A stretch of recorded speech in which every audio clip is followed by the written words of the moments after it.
ब्राह्मणो विद्यातु तस्य देवासनवतेः रीच्यते लक्ष्मीत्यवत्योः अहोरात्रे पार्श्वे नक्षत्राणि रूपः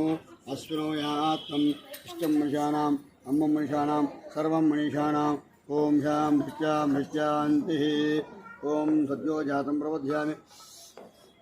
सद्यो जातवे नमो नमः घोरगोत्रेभ्यः सर्वेभ्यो